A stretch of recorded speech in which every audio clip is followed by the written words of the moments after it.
I've been having the strangest dreams. I'm being held in the arms by a naked woman. I don't know her, even if she knows me. And when I look up to see her, I see something gruesome. Lately I've been having the strangest dreams. Me alive, with my skin and her teeth and my blood on her blue eyes. And I don't know why I can't find a lover, one that I like, or one that really feels like home. Say goodbye to my daddy and my mother, to all my friends and my 3 baby brothers. I'm gone, I can't stay no more, I can't stay no more. This works. Morning! How's everyone doing? Welcome to the morning show. My name's Jimmy. John Boy. It's Wednesday +1. It's Thursday. Morning, everyone. We got Serena. Good morning. Abe, Norm, Real D, BVD, Saad, Troy, Morgan, Kevin, Derek. What's up? How's everything going? Todd Father and Facebook. Let's see. John Sepsi. Morning. And, Eric Torres says, morning, John Boy. Checked out Gregory Allen Isikoff after the show the other day, and I'm a fan now. He reminds me of Rustin Kelly in a way. You should check him out. All right, I'll check him out. Yeah, Gregory Allen Isikoff is good. Todd Father, what up? John, Enrique, Alec. What's going on, everyone? Hope you're having a good week. Yesterday, I got super tired again and felt a little sick. And I don't know if it's because it was our first 6-episode day or 7-episode day since I came back and started working again. We did, I did morning, JJR, Talking Baseball pregame show, Talking Baseball voicemails, Sharp Stats, and then Talking Yank 6. Or if I got sick again. They say that, the recovery comes in waves and you'll have a day where you just feel exhausted again. Man. So I don't know what it was. It was a little scary because I thought I was out of the woods and then I was exhausted last night. I think I'm good. Anyway, support for this show comes to you from our friends over at Bottle Keeper. I showed you the can keeper on Monday. This is the bottle keeper. They got a pint keeper. They got a bottle keeper. They got a can keeper. If you go to bottlekeeper.com and use code JohnBoy, you get 20% off. I mean, this has a beer in it, which is kind of crazy. It drinks incredibly well. I just still have a cough. You go to a tailgate, it's got this top that adjusts for size. I just had it on here, and then the top has a bottle opener. It's pretty nuts technology.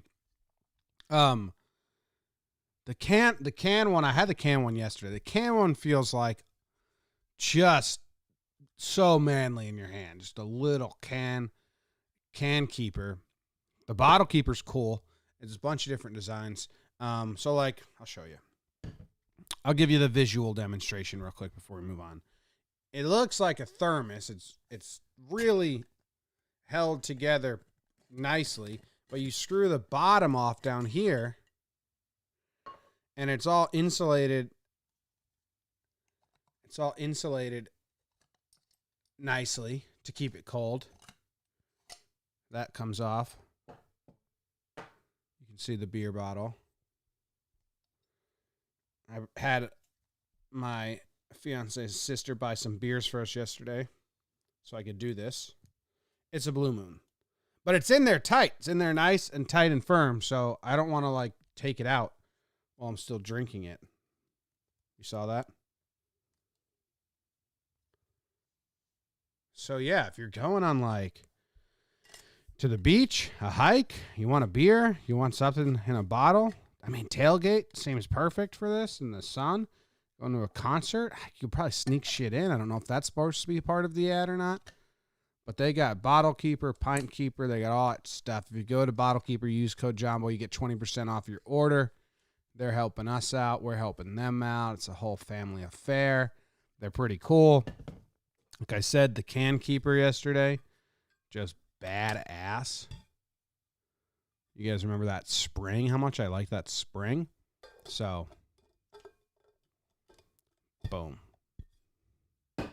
They're helping us out today. All right, that was Susto, the band Susto. Love them. I love the sound of the lead singer's voice. Boom. Josh, don't forget the intro says, oh, did he remember the intro? Not really. I don't think I did. Welcome to the morning show. It's bite-sized bits of everything that I enjoy. We're going to go see an American town, hear about their history and what they got going on. Then we're going to go talk about a random baseball player from the past. Then a book of sorts, but I'm at my parents' house, so I don't have like the stack of books I usually have, so I don't I don't know.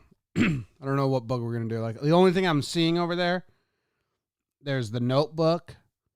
We can talk about the Notebook if we want. And then there's all my parents' college yearbooks. Maybe we'll grab one of those and see what was going on in the college yearbooks from 1976. Those are the book options that I have in front of me. So maybe that's what we'll do. Maybe. Who knows? Moving on. The random town of the day today is a town called Fancy Farm, Kentucky.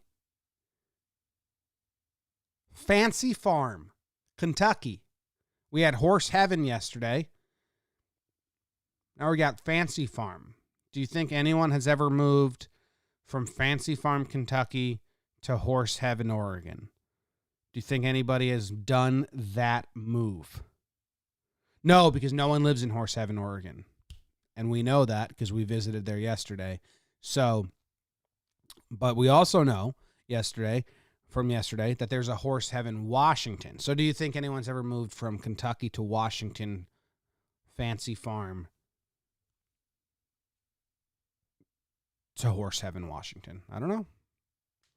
If you have, reach out. It's an unincorporated community, Fancy Farm, Kentucky. It was settled by the Roman Catholics in 1829. So you know there's a lot of good stuff going on there. Sarcasm, I grew up Roman Catholic, and there's a lot of bad stuff going on in that whole shebang. It's still known for being a strong Catholic area. The town was named after the post office opened by a man applying to be the postmaster. What? Was the guy's name Fancy Farm? Why does that make sense? That didn't really add up for me. I'm gonna dive into the Wikipedia and check this out. Because they named it after a guy who was trying to open the post office. The colorful name was apparently chosen when the post office opened by a man who was applying to be the postmaster. Oh, so he just made it up. Let's see. It's reference number 4, archived from 2007, fancyfarm.net. We are in the past. We are on fancyfarm.net from 2007 in the archives of the World Wide Web. People often ask, how did the place get the name Fancy Farm? It seems that somewhere about the year 1845, the residents of this western section of Graves County petitioned. Hold on, I can put this on screen if anyone wants to attempt to follow along. We're reading the old text of a website from 2007, which is the year I graduated high school, which is kind of wild that it looks like an old relic. Okay, people often ask, how did the place get the name Fancy Farm? It seems that somewhere about the year 1845, the residents of this western section of Graves County petitioned for the establishment of a post office in the neighborhood. An inspector was sent here to investigate the matter, and report on the same. Whilst here, he was the guest of Mr. John Peebles, an applicant for the position of postmaster. Okay, so Mr. John Peebles. His desire to hold a federal office was nothing so very remarkable as thousands of Kentuckians can readily understand from personal experience. But there was something remarkable about Mr. Peebles. He was noted for taking an honest pride in the appearance of his home and farm, and employed every means the then existing conditions permitted to enhance the beauty and attractiveness of his property. So he's a fancy farm guy. Whilst being the guest of Mr. Peebles, the post office inspector was requested read better, Jimmy. Read so much better. Was requested to suggest an appropriate name for the new office. In a compliment to Mr. Peebles, as an agriculturist, the proposed fancy farm as a most suitable name. So the promising infant was christened, and has never since retained the name it so well deserved in its incipient existence. Though some envious minds might hazard the intimation that in its adolescence it has failed to contribute aught to enhance its claim to pulchritude. Okay. What? Who wrote? What are you saying? What a terrible article. And yeah, I messed up some easy words, so some of it's on me. But what is... So the promising infant was christened and has ever since retained the name it so well deserved in its incipient existence. Though some envious minds might hazard the intimation that in its adolescence it has failed to contribute aught to enhance its claim to pulchritude. I mean, obviously we know what they're saying. Yeah, the town may have deserved the name in its infancy when it was a young town, but as it's grown up and blossomed, it has not held on to the fancy farm name, and it's not giving its best effort to be like, we get it. We get it. But you didn't have to write it in such a fucking annoying way.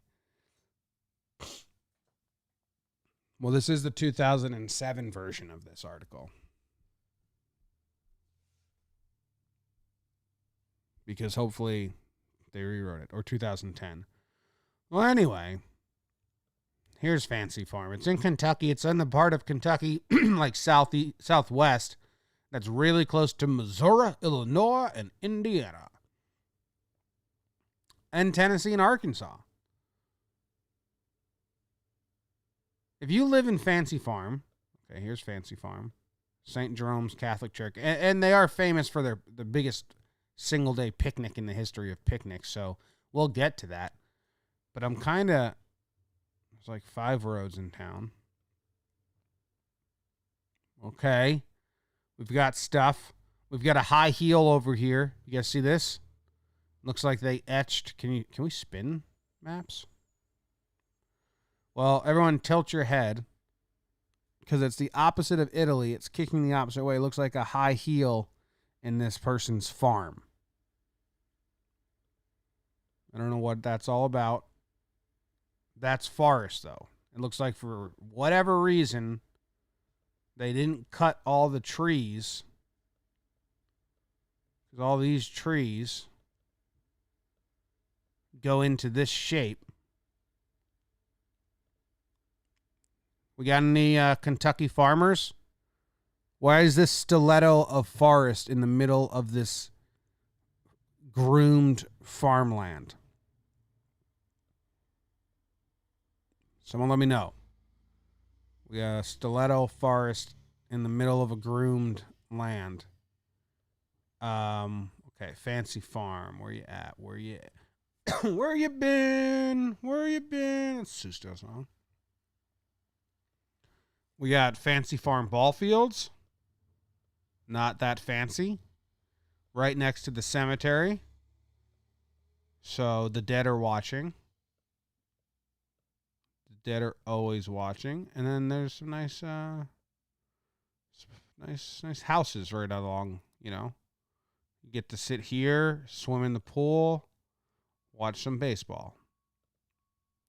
That looks like a little kid baseball. What else we got going on at Fancy Farm? A lot of farmland. And then we're back to the stiletto of trees. All right. How long does it take to get to all the other states from Fancy Farm?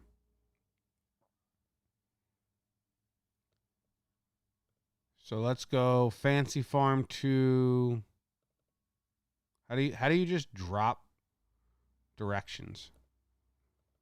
I want to go to Evansville. Okay. I think we've done it.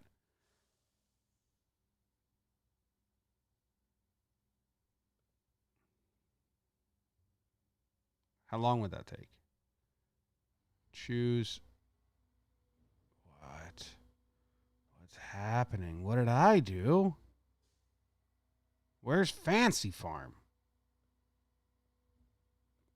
Fuck, we're just going to go from here.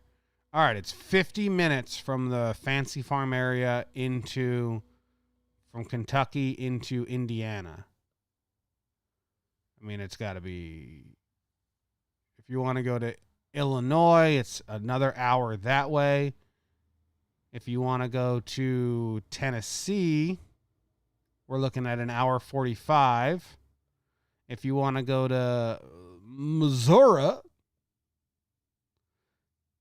2 hours. Ooh, there must not be a direct route. And if you wanted to go to, what's this, Arkansas? 3 hours. But you can get to a lot of states pretty close. In Kentucky. I guess this, like, if you're right here in Kentucky, you can get...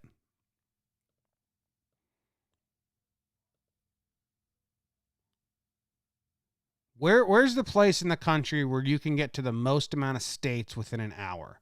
Because I'm guessing this area of Kentucky gives everyone a run for their money. That's just my guess, okay? So, you know, butt out if you don't like it. But if you live in this area in Kentucky, I mean, you got Indiana, Illinois, Missouri, Arkansas, Tennessee. I think that's it. Four Corners is limited to those 4 states, basically. Yeah. Someone says Southeast Pennsylvania. Okay. Southeast Pennsylvania. It looks like you're only going to be able to get New Jersey, Maryland, Delaware. That's 3. Maybe West Virginia up here in the hills. New York.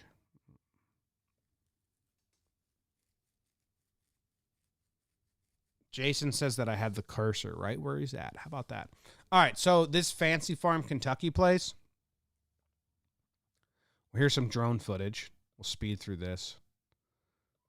Never fucking mind. All right, no, we're going to speed through it. They have a picnic. They have the first Saturday in August, they have a picnic. It's in the Guinness Book of World Records for the largest one-day picnic.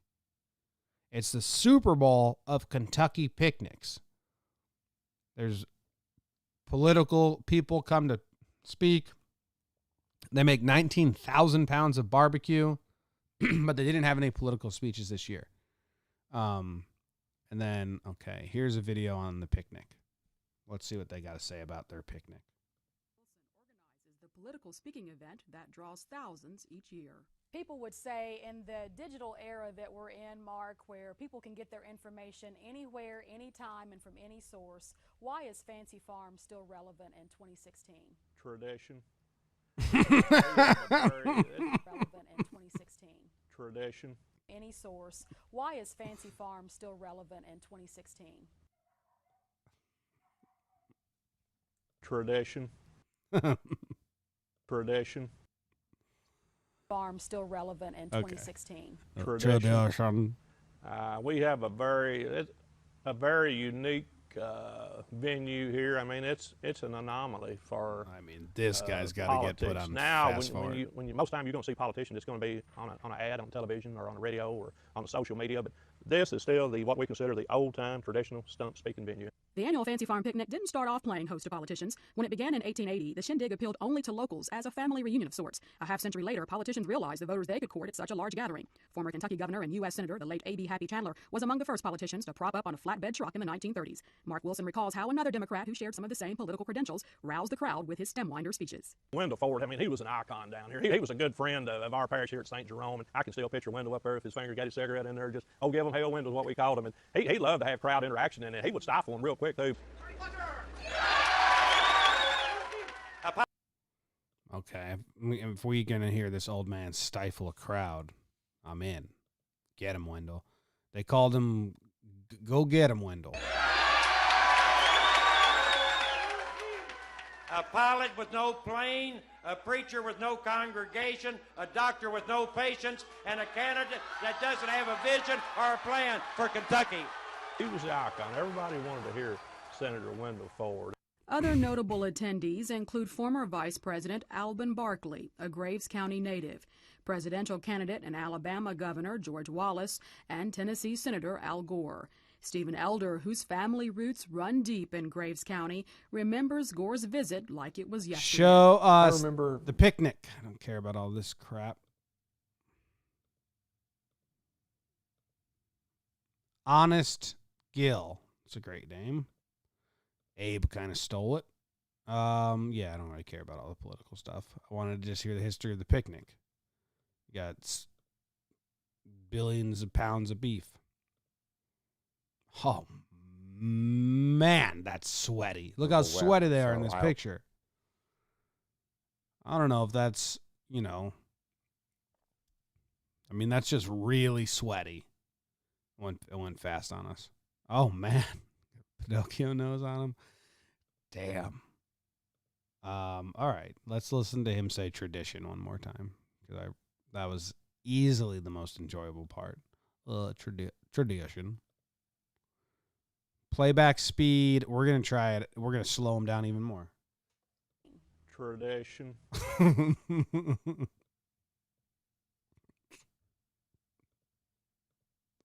Farm still relevant in 2016. Tradition. Tradition. Tradition. All right, they have a huge picnic. I mean, that video was kind of more on the political speaker side. Don't care about that. Fancy Farm, Kentucky picnic. Let's see if there's any pictures of it. A lot of pictures. Tradition.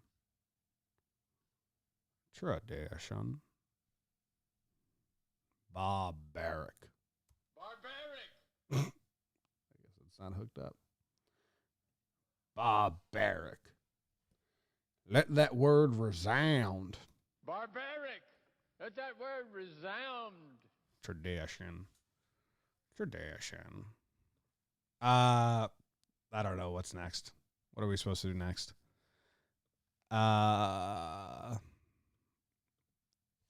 It's baseball guy.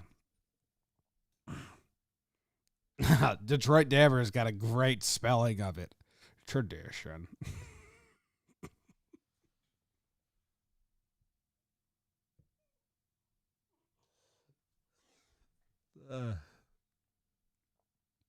Tradition. All right. Glenn Braggs is the baseball player of the day. Glenn Braggs, real strong, badass. 7 seasons with the Brewers and the Reds, outfielder, DH. His best season was in 1989, the year I was born, where he had a .247 batting average, 15 home runs, 66 RBIs, and 17 stolen bases. Big old dude.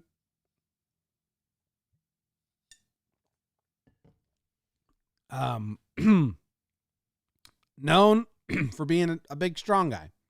Once snapped a bat on a check swing, he put so much force on the bat that it stopped and sheared just above his grip. That's crazy. They have video of that.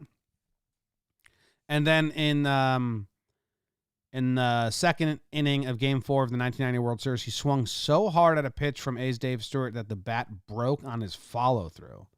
We got video of that? I think there's a video of that one. You mentioned it before. This fella has a tremendous physique. I mean, he's built more like a football player than a baseball player. That's an example. That's how strong he is, folks. Holy cow.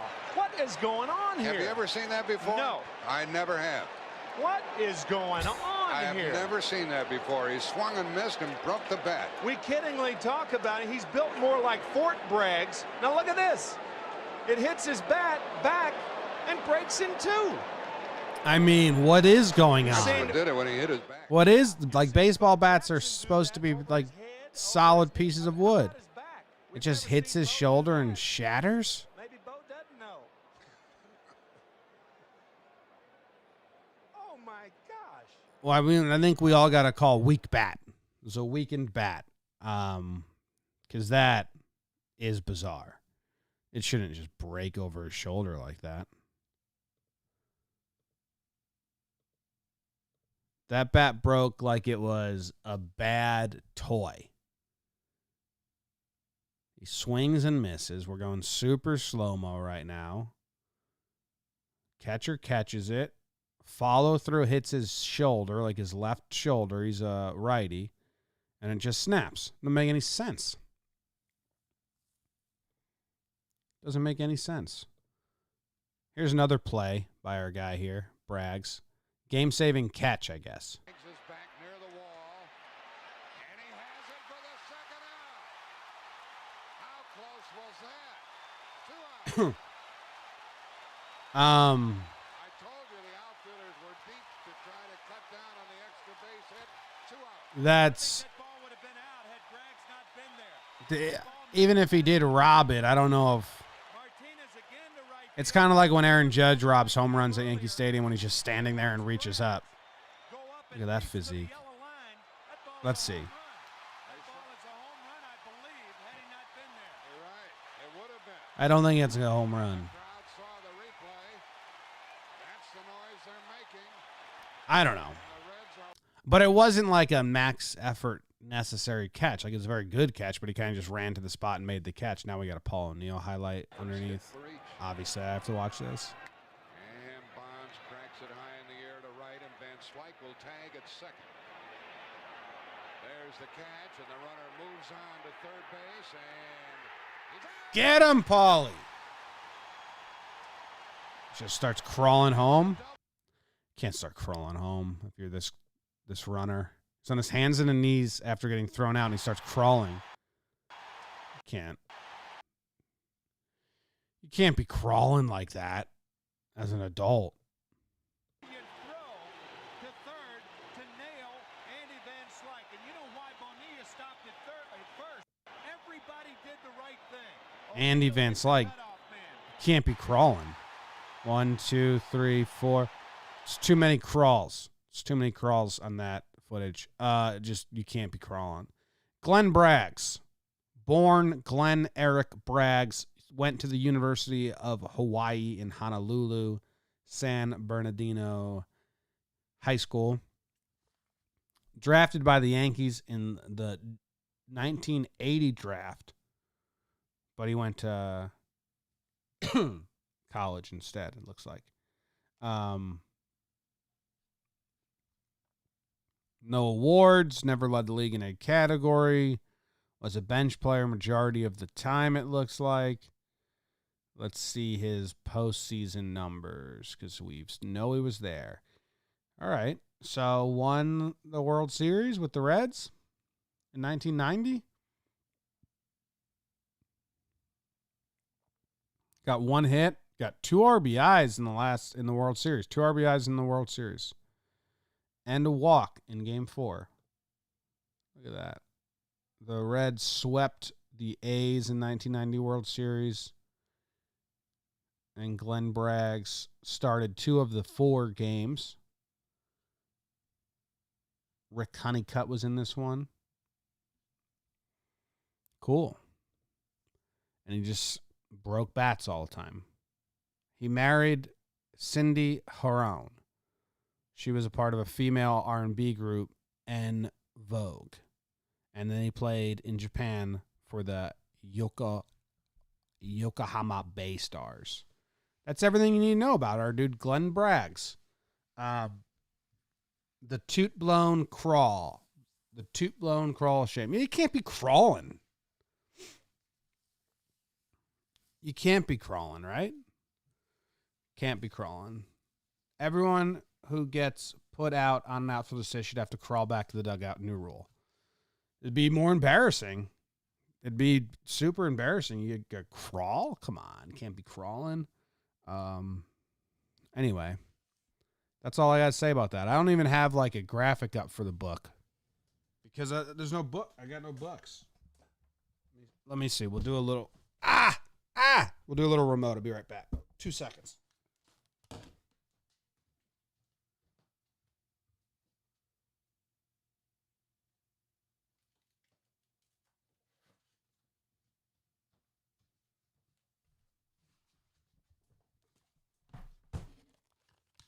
Here's the book of the day. The Iona Gales. Iona College Annual, 1980. I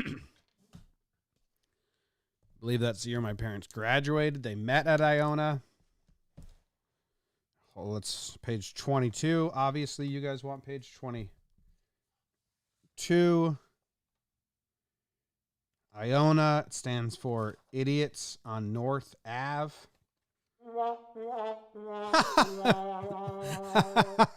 I didn't hit that. The corner of the the corner of the book. The corner of I don't know if you see if I can even the corner of the book hit the soundboard button right there, that green button. Which womped my own. Well, it's not my joke. I didn't make up the Idiots on North Ave. What timing for the book to do that to me? Come on, book. Okay, we got some football highlights here. I mean, look at this football coach.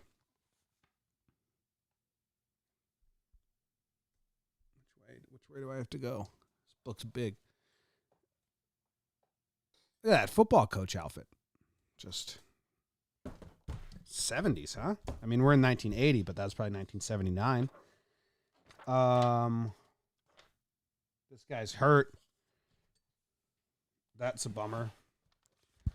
His picture just hurt. And then look how close the fans were. This bottom one. Like right there. All right, turns out like trying to show you the book is hard. Page 22. Okay, well, you guys blew it. Page 22 is the faculty page. And we just got a bunch of assistant deans here. Boring.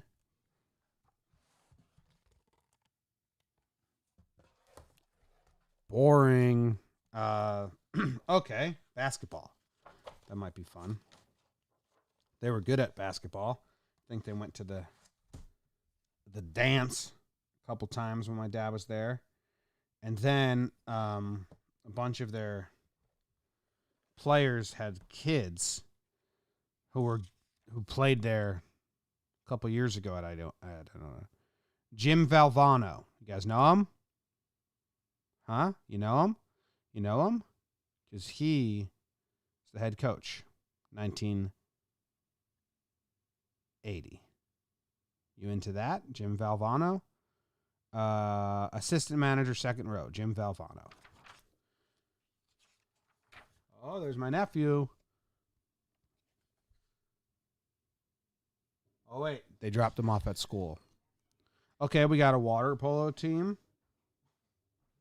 Let's just find the damn baseball team. Show you guys my pops. I own a hockey team.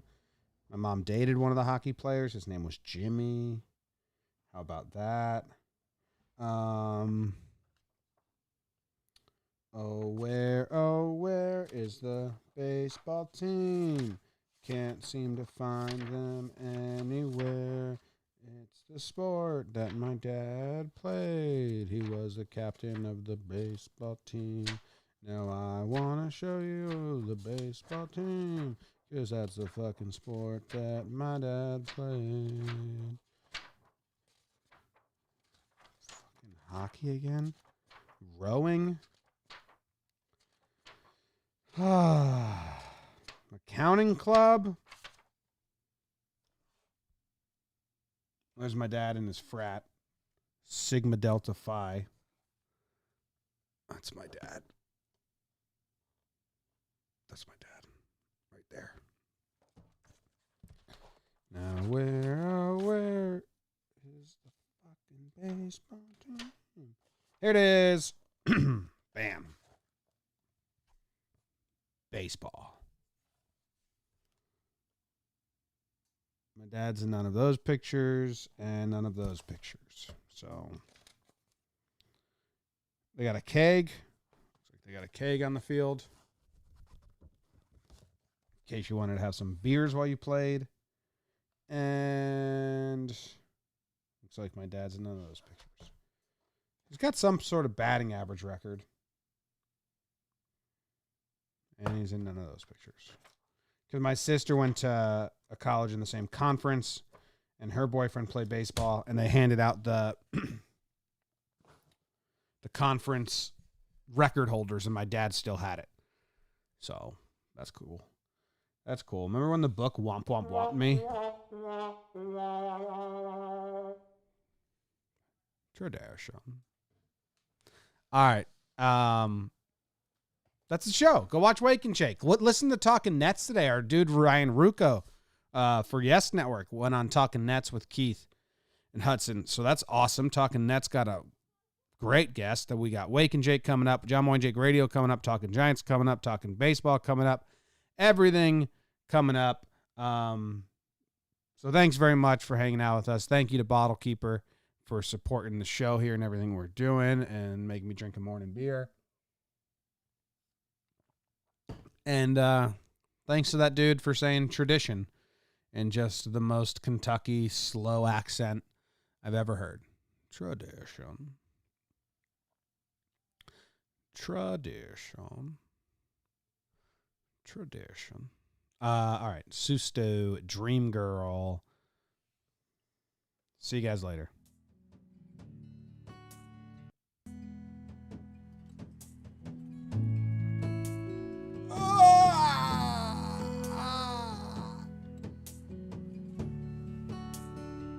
Tradition.